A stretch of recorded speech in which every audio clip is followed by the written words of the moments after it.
welcome back at last. It's been a long time, but I've returned to my study to share with you some tales of fame, fortune, and mostly folly. Lately from my current group, which I noticed lately that they've been very timid, overcautious, very hesitant to go anywhere, really. And I'm a very big believer in giving players downtime. By that I mean, when I started playing, that downtime was kind of critical because almost always played a mage, and mages require downtime to scribe spells, whether it be from a scroll to their spellbook. Very important, especially in Dungeons and Dragons.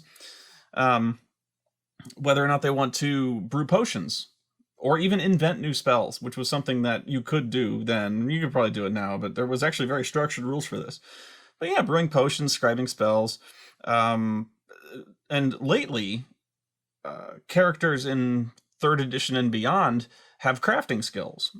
Rangers have set snares and traps, can create bows and arrows if they want.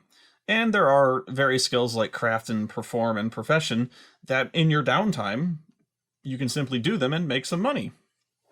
So usually when there's an adventure that's wrapped up, or they're waiting for something, I officially kind of declare, well, you're on downtime. And none of the players really wanted to do anything. Part of that, I think, was that they're not used to having a DM who was just like, okay, I'm done. You guys go play. Which I wasn't that quite hands off, but I was a little surprised when I told them that, they're on downtime if they want to take it.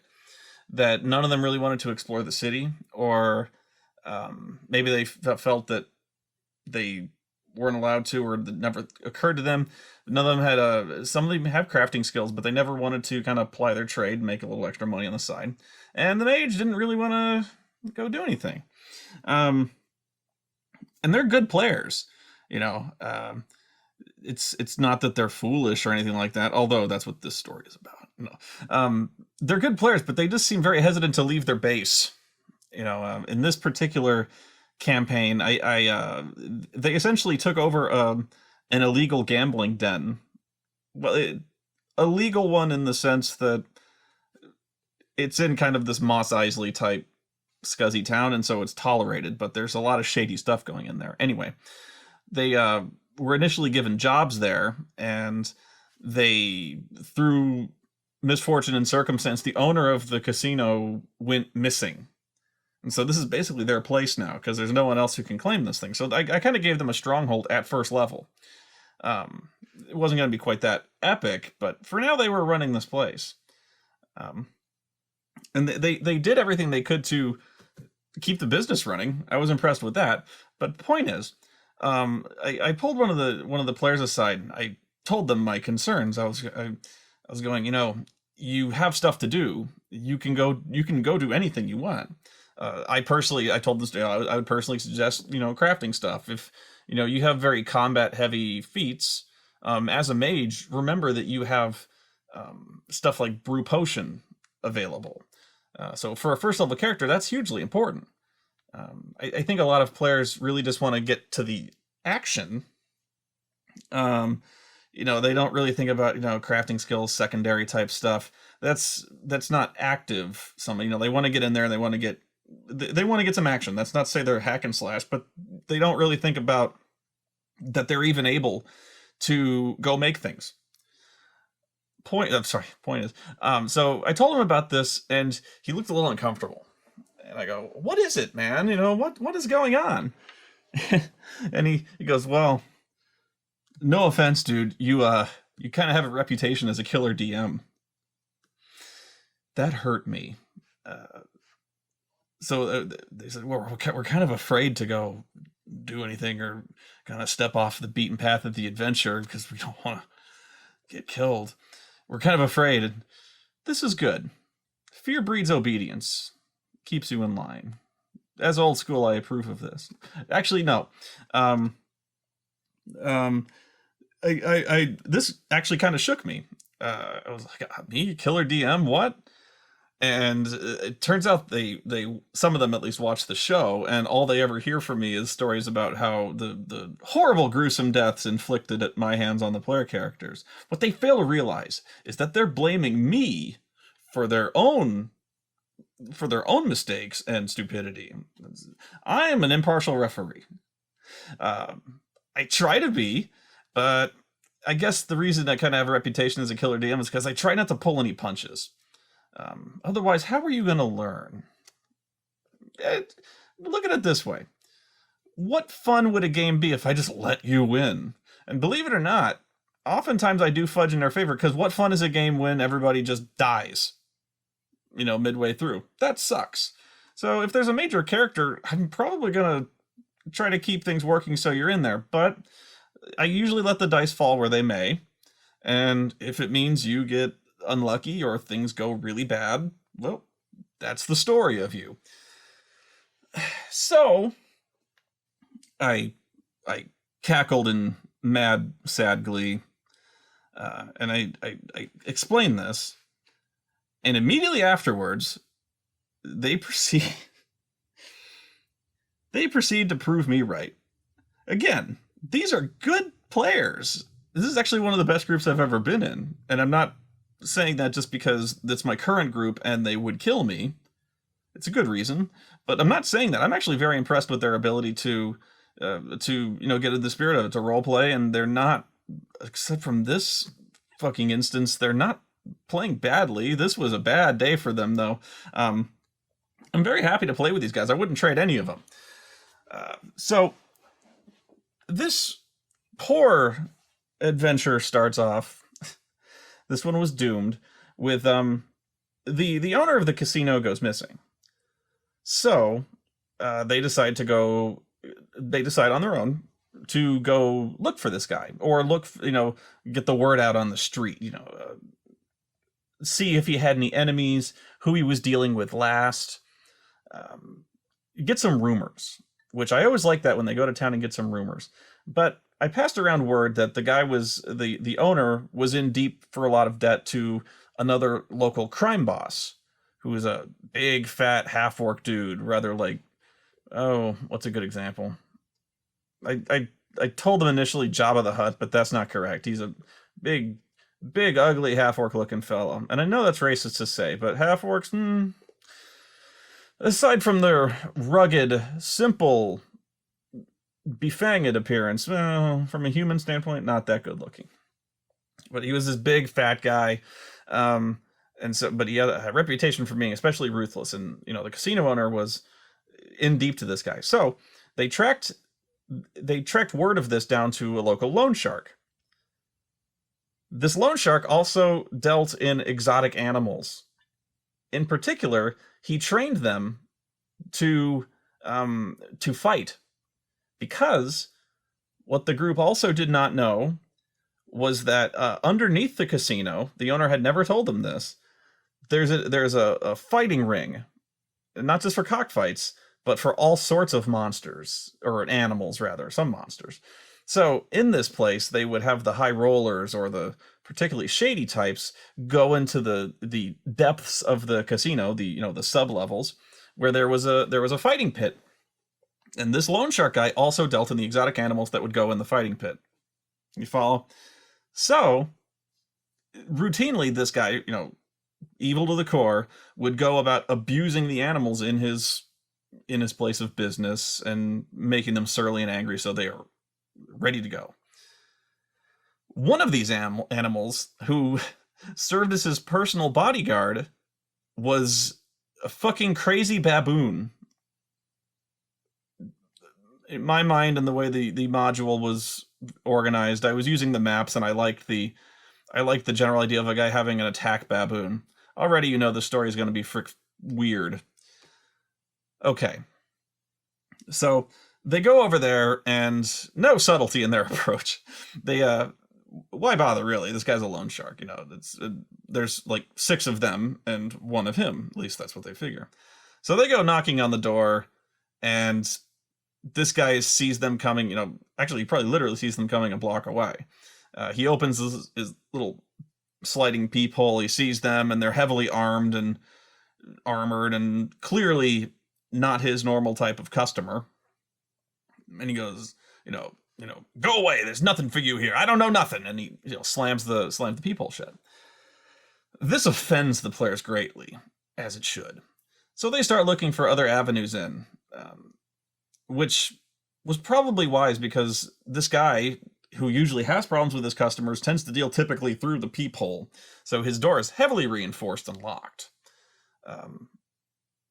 By the time this guy inside realizes there's something up, he's already well and truly deadbolted the door. So when they try to bash the door in, it doesn't work. So our rogue, named Avery, decides that, well, she's gonna go climbing up one of the walls. See, the windows are all boarded up and or barred as well, so they can't get in on the ground floor. They can't even see inside the ground floor. So Thief decides she's gonna go up and open one of the windows up there, because those windows are not boarded and not locked, because who expects somebody to come in the second floor? So she gets up there and sneaks in the window, starts looking around. And I describe the place as this filthy, dirty, horrible, smelly place with all sorts of animal cages scattered around. All these cages are empty at the moment, at least empty of living things, but filthy. So they kind of gave her directions to maybe lower a rope down, or if there was any way to get entry, to find that. So I think the plan was for her to get a rope down. So I have her roll move silently. Don't work. This is the problem with playing a rogue, is that you have no safety net. In some cases, again, literally when you're climbing a wall. Made it up the wall, opened the door, opened the window, but pretty much catastrophically failed her move silently roll. So I said that, well, she starts to go in the window and she trips over the ledge and she falls. Makes a tremendous racket. She botched it. That's why I said that. So the guy hears this upstairs. From the guy downstairs hears this going on upstairs, and tells his bodyguard baboon. Why did I think this was a good idea? No. He tells his hench baboon to go check it out and tear whoever is in there a new face. So they don't know he has a baboon. I'm saying a lot of sentences that you probably did not expect for the first time. She was not expecting a baboon, but all I described to her was that she hears some very heavy footsteps and a lot of heavy breathing coming up the stairs, and so she's like, oh shit. She doesn't want to go out the window, so she decides to go hiding. So she says, is there anywhere to hide? I go, oh, there's lots of places to hide. There's it's like one of those hoarders' households where there's just like piles of filth and dirtiness and lice-infested haystacks and, things like that. So she goes, good, fine, I hide in one. She rolls really well on the hide check, so she dives into a filthy pile of straw and hangs out there. She sees the baboon. Meantime, we have another character who I believe... what's this guy? Not a spell singer. What is his character? He's not a rogue. He's not that kind of rogue. I think he's I think he's a ranger. Yeah, because he could climb. So he was playing like an urban ranger type, because he was very thiefy. But yeah, he was a ranger because he swung two blade. Okay, so he was also a cat person. One of the variant books, sue me. So as his cat person starts scaling up the wall, he was also not expecting a baboon. He should have chosen baboons as his favorite enemy. As a ranger, that would have been very handy. But he wasn't expecting this, and so he is in the window climbing in just as the baboon is coming up the stairs, sees him, and the fight is on. Again, admittedly an unexpected fight. The rogue is meanwhile watching our catman fight a baboon, and decides that, well, time to load up the crossbow, which actually is not her. She does not like using her crossbow. She prefers to go shanking, but did not know how to approach a baboon. So she fires, and Nothing's really going on, but the baboon, meantime, is going ape shit on our catman's ass. Uh, so I said that while he's in the window, he swings his fist at you and hits you. So I want you to make a dexterity save to stay in the window because you're kind of like halfway in. Fails his dexterity save. I say he falls out the window and hits the ground. It's not very far, so I also let him do like a tumbling roll to see if he could not take damage on that, and he does so. The baboon turns around, sees Avery sticking her crossbow out the haystack, turns on her. The other characters don't know what's going on except for the catman screaming, "There's a baboon! A fucking baboon up there!" So they start to really like scatter and try to not scatter, but try to really furiously looking for another way in. But the only way in is basically scaling the wall, which is fairly easy. I said, this is lots of handholds and stuff like that. Places poorly maintained, and there's stuff to climb on. So our wizard, our local mage, he does have a high dexterity, so I give him that. But there's always something funny about thinking about a mage attempting anything supremely physical, especially since he is the kind of mage going against my very advice who dresses like a mage. Your typical wizard robes and things like that. It is not the best clothes to go scaling a wall in. I didn't penalize him, don't worry, but I was like, do you have a conical hat too? No. But for some reason he wanted to wear robes. Okay. That doesn't play into this story, but it's just, whatever. So he starts to climb up the wall.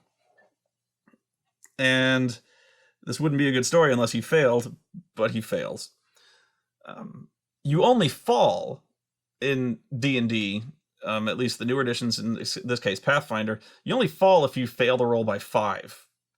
And so I believe I said the difficulty of this was 10. So he rolled under 5, obviously. If you fail with less than 5, you just make no progress. So, and I believe even when you fall, you get a chance to catch yourself. You didn't make that. But again, so I'm not entirely heartless. He didn't fall anywhere. He was just trying to scale the building. He didn't get up anywhere. So I just, you just fall and flat on your back and you're out. This was your round. You fall and that's your entire round. You're on your back. You're prone. Next turn you can get up. Perfectly fair.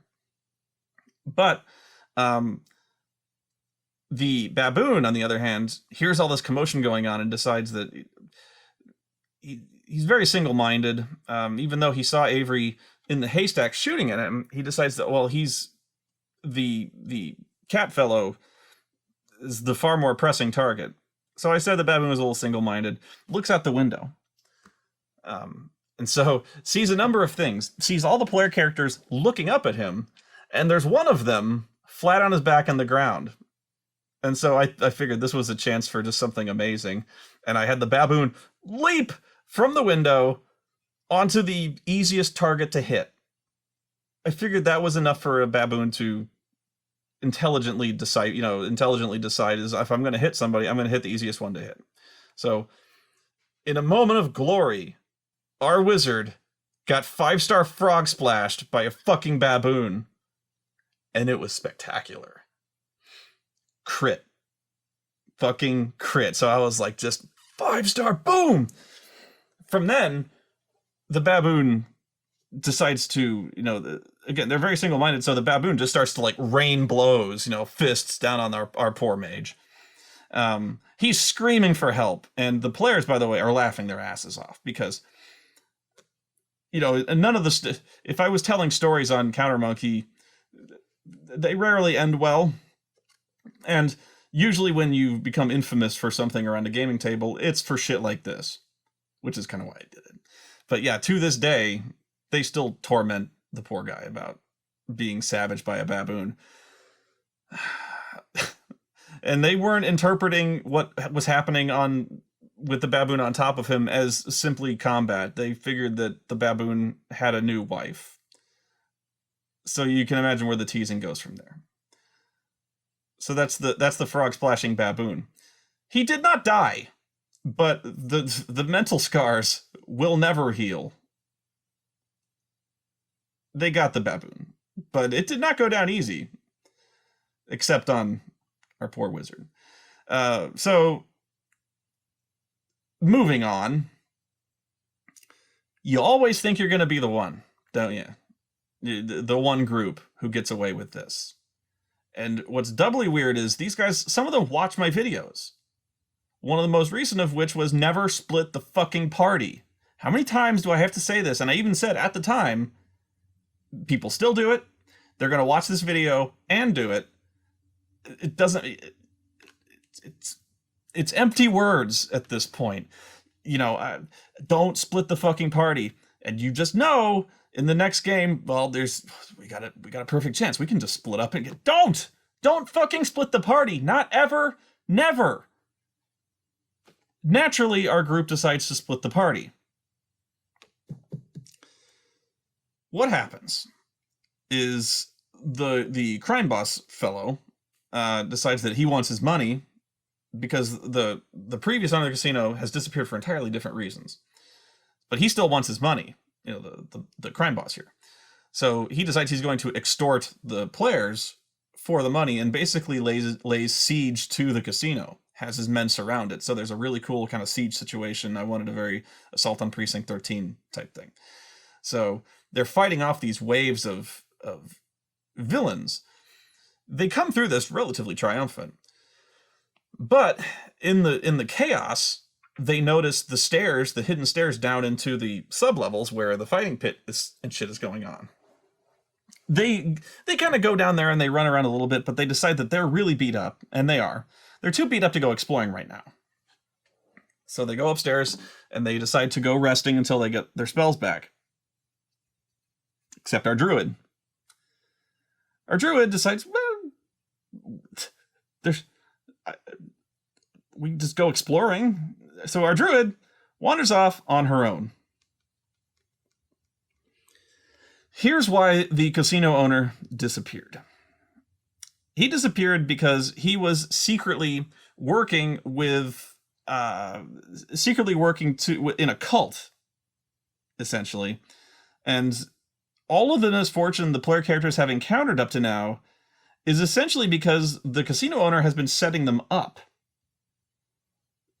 You know, to try to get them killed because they're really the main threat. Up until this point, he'd been sending them out to basically do his dirty work, telling them lies about what they were really doing.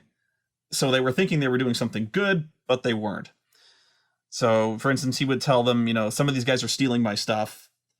You know, I got stuff coming in on a boat. You have to go make sure it's going off without a hitch. And sure enough, the rightful owners show up, and they're rather confused as to why things are, you know, they're also a criminal element as well. They're rather confused as to why other people they've never seen before, you know, show up. There's an argument, and they fight, and so they secure what isn't his. He's basically sending them out to be their thugs. He's very good at being manipulative. But their usefulness to him is at an end, so he's been trying to set them up here and there. Anyway, he decides that it's not working because they've escaped from all his death traps. He's escaped from all his death traps, and he's learned that, you know, the crime boss in particular is going to send a mob to come kill him, you know, because he's been stealing money. So he takes what's left of his money and he skips town. And he skips town through the caverns underneath the casino, which lead to kind of the sewers. You know, the sewers and almost like a storm sewer leading out to the river. Not the most dignified way to go out there, but he slipped away and nobody noticed. Certainly not the players. And this ties into the sublevels. But to cover his tracks, he decided to release all of the animals that would fight in the fighting pits into the sublevels. So you have all these really, really hungry bucking animals who are trained to fight and are basically psychotic running around this basement, unbeknownst to our druid. This druid is not a fighter at all. Strength was her dump stat. And she's a little teeny gnome. Precious. Good druid. But probably not the one who should be going down there alone. That's all I'm saying. She learned this to her woe rather quickly when she ran into the uh, the star combatant in the entire, the star combatant animal in the whole fighting pit thing, which was a giant boar. Not a giant boar in the sense that it is a capital G giant boar, but a very large boar. I believe his name was Gore-Tusk. A very surly boar, even by boar standards. And this gnome, I believe, was smaller than the boar. I believe the boar was medium-sized. She wasn't. She put up a good fight. That's a lie, she didn't. She got pretty much savaged by this. It wasn't pretty. This was something I rather applauded their discretion in deciding to rest before going down here, because this place was going to be a challenge for the entire party, and Gore-Tusk especially, because boars fight till they're hamburger. They're very mean. So she starts screaming for help. Again, a wise move. So I had everyone upstairs, even though they really had no way to hear this. They really didn't. This was down 2 flights of stairs. She's seriously like 80 yards down away. And I'm like, okay, well, sure, scream for help. Maybe they'll get to you in time. I doubt it. But maybe, because she specifically waited till they were asleep to go. I'm like, what are you hoping to do? Okay. So they scream. Everyone rolls their check to see if they detect this. Of course not. I don't even think I gave them penalties to it, and by all rights, this should never have worked, but it didn't anyway. They didn't hear this. So I go, I'm sorry, you're on your own. And I just flat out told her, I would suggest fleeing, like right now. And she goes, well, a boar is faster than me. And I go, this is true, but it's either, it's fuck or walk here. It's, you either need to go psycho on this boar and pray for the best, or you need to hope to like out corner it going down this corridor. So she decided to fight it out. Didn't work. She's done. I'm sorry, she was just done. So the players, they wake up and they don't see our poor gnome Fidget. I'm sorry, Fidget. But they figure she must have gone downstairs, and yeah. When the boar was done with her, there wasn't much left of fucking Fidget. I felt really bad, I did. But you split the party. It split in the worst way, really. You had somebody go cowboy out there. Now, Avery going in the window was kind of splitting the party, but she was scouting around.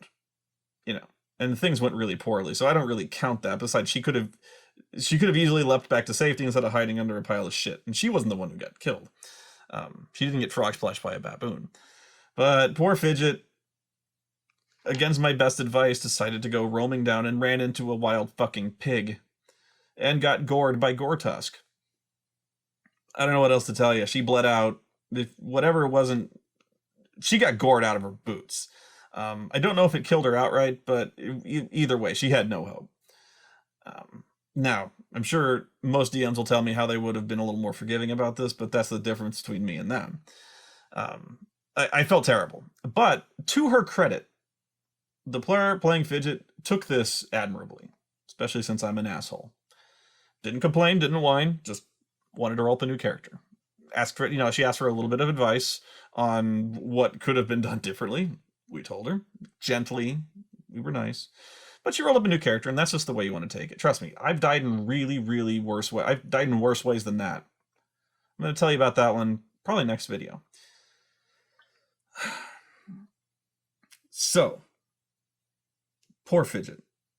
They decide to clear out this basement, and they find where this guy fled down to, but they decide that he's, rightfully so, that he's just gone. And besides, they don't want to go running around the goddamn sewers. Fair enough. I had another way to get them down there. But, again, I was very impressed with their next step, in that they decided to, since they had literally killed probably about 20 of this guy's men, the half-orc fellow who sent them to siege his place, they'd killed a major part of his fighting force. So this guy is either, he's probably, holed up, trying to figure out what to do about these badass mercenaries who just crushed his main assault force. So they're actually very correct in this. So they decide they're going to go down and kick his freaking door down, which actually not a bad idea, except this guy pretty much runs that particular area of the town. Sure, he lost most of his guys, but nobody else in the city knows that. And this guy is very generous when it comes to, he owns this place. So marching down the middle of the road like, Wyatt Earp and the boys from Tombstone would have actually been kind of impressive, and I would have let it go. And they wanted to scout the area, which is a smart move. Unfortunately, normally when I say the rogue should range out, on her own to go check things out, I don't mean very far. So what they decide to do is they decide to let our Catman, the urban ranger, and our rogue, Avery, go several blocks ahead to go scout things out. And I told them that this particular area is just a bustle of activity. This place is, dirty, filthy, muddy streets, people just throwing their fucking chamber pots out the window, and it's a lot of chaos, which is perfect for pickpockets and thieves, which is what this place is. A thieves' world. No, it's not quite that. But I said, there's a reason this place is really a scuzzy part of town, and there's a reason this guy runs it. So pretty much everyone shady around here either works for him or is going to get killed by him. So sure enough, I'm rolling like crazy to see if they get pickpocketed. And I think one succeeds, but doesn't get very much because this guy never carried very much. So they really foolishly decide to split the party by sending our ranger and our rogue way far ahead, almost to his front door, to scout out this guy's, stronghold, where this guy is in fact holed up and watching for people.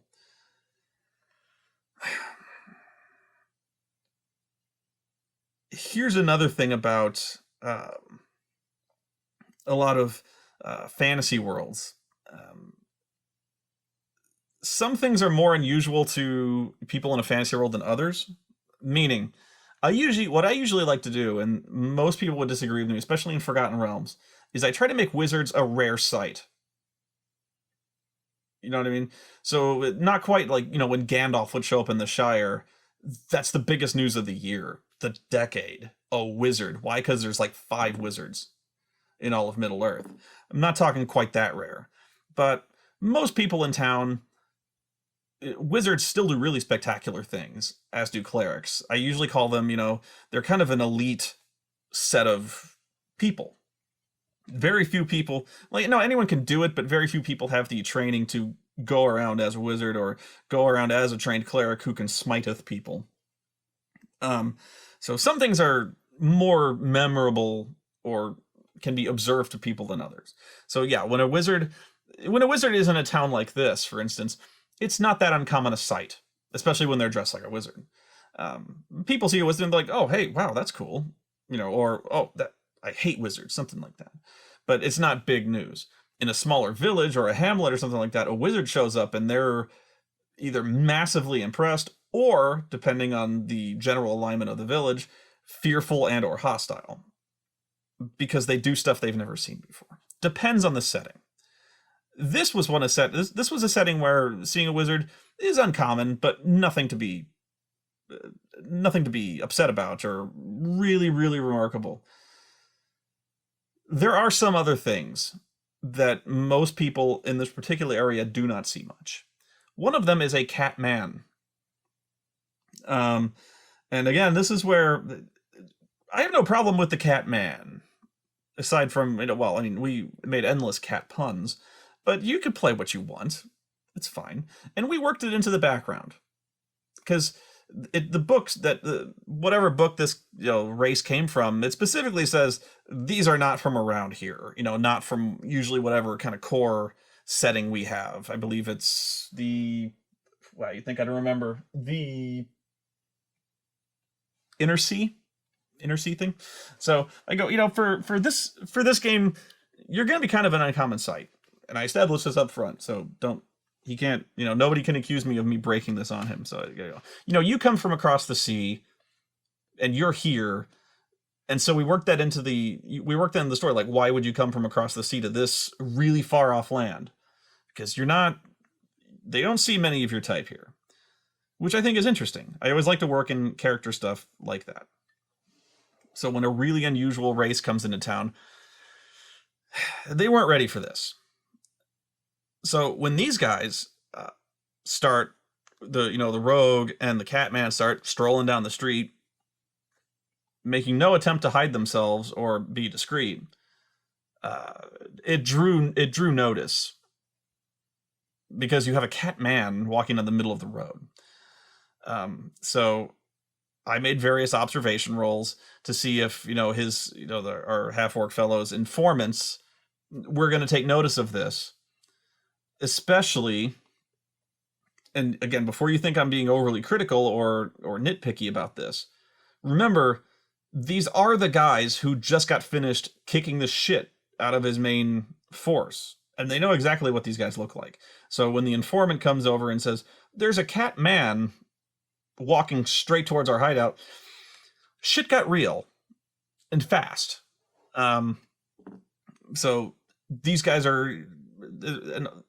So I kind of set it up in a very kind of spooky way, where I said, all of a sudden you notice that the streets are kind of emptying out.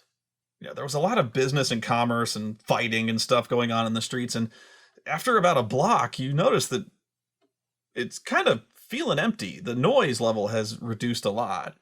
And so they're going, "Oh, that's weird. Wonder why that is." And they keep going. So they keep going, and I start really hammering it home. This is not where they should be. I say, they say, "Well, you observe, several people, as soon as they see you, like, run in their front doors and shutter their windows, or storekeepers like close up shop." And so by the time they realize some deep shit is going on. So, in particular, there's one enemy, that they're about to face, which is the orc fella's personal guard, who is essentially like of an evil druid, sort of like a vermin shaman type guy who can summon swarms of roaches and rats and stuff like that. I really like the idea of having some really scuzzy, filthy dude as a druid, so, with a lot of summon swarm and, like plague-like insects and stuff like that. This seems like the kind of guy this dude would hire as his intimidating type of guy. Some guys are arm breakers, some guys get a much more mysterious and fearsome reputation. Like what? I heard they broke his thumbs. Broke his thumbs? No, he has that shaman of his, or that wizard, or whatever he is, have giant roaches crawl inside his nose and eat his brains. I saw it. It was horrible. So I decided this guy was going to have like kind of a psychological warfare, but also very deadly type of shaman dude. So, the streets have emptied out, and I say, well, you notice from the gutters and from the road, you notice there's like a bunch of bugs and worms start to rise up from the ground, and so they're like, "Oh crap!" And there's the first thing that happened was this guy is hiding, and so he summons a swarm of wasps to come attack them. This is not good for them. And the other monsters that are rising up from the ground are flesh-eating cockroaches, which are in the monster manual, by the way. There's even a little cardboard monster figure you can put on the map for flesh-eating cockroaches. It's nice. So they're just confused by this. They're like, "Nature's turning against us." So they decide they're going to try to get away from the roaches, because they're surrounded by these things. So they try to jump up on a store cart, or Avery again tries to climb up the wall, which, okay, smart move. Anything to get away from the roaches that are they're crawling up their legs. It's like Indiana Jones in the Temple of Doom. So the other thing about this particular, vermin shaman type guy is that he's a were-rat. So this was basically going to be the boss fight, so to speak. Um, so this were-rat fellow is casting his magic and summoning these things, and so I have Avery roll a spot check to see if she can see where this guy's hiding, and she does. So the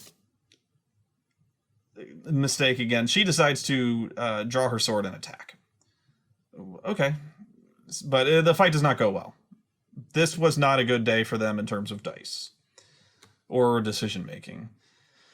So the were-rat, who again would have been a match for quite a few of them, easily defeats poor Avery, who did not roll well to begin with. Meanwhile, our Catman is on the ground trying to fend off a swarm of wasps with a sword.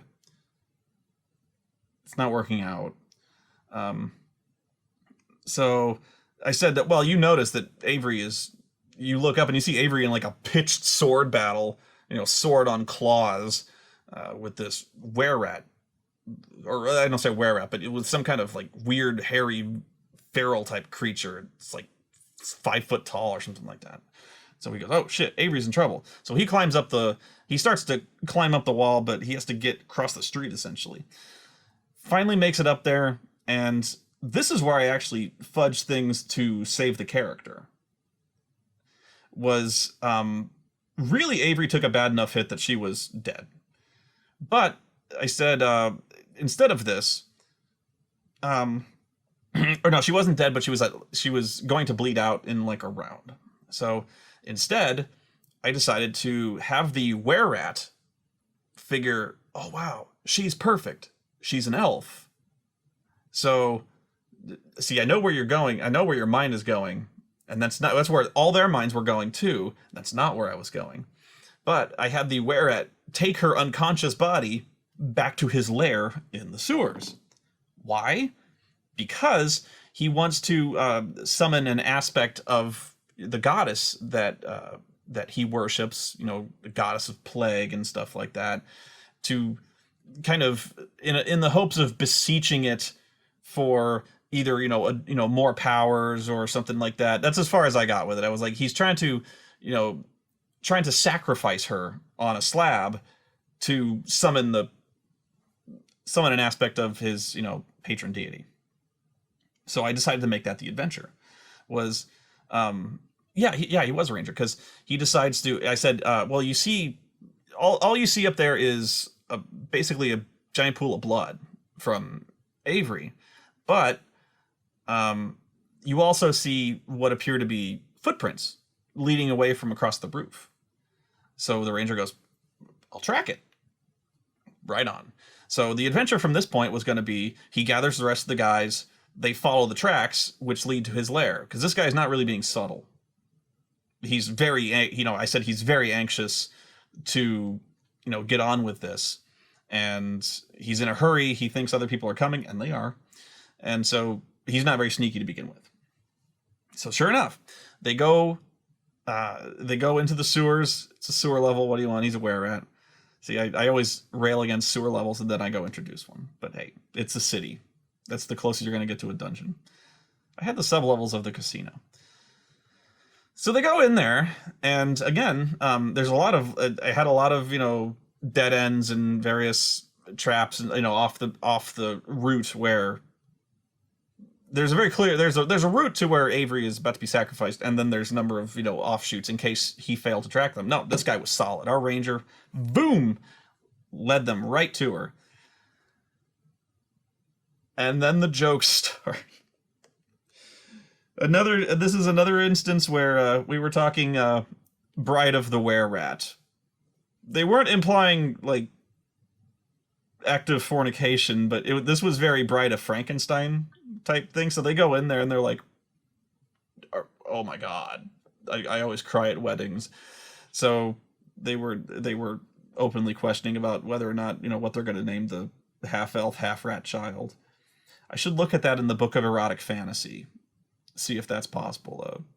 A rat man and an elf, maybe. No, it would definitely look weird. A lot of pointiness to this particular offspring. But again, we had another story of it wasn't even that embarrassing really, but I think they either chalked her up for dead, but when they saw the pool of blood and realized that she'd been carried off, oh man.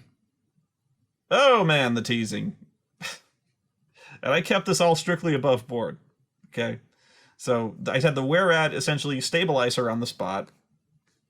Again, I fudged it. I was like, it just does, because otherwise there's no adventure. And I don't want to kill another player. So I was like, and this is a good inspiration. This puts them in, this gets them in a hurry. It motivates them. And so sure enough, they go over there and they kick the were-at's ass and they've saved her. Fair enough.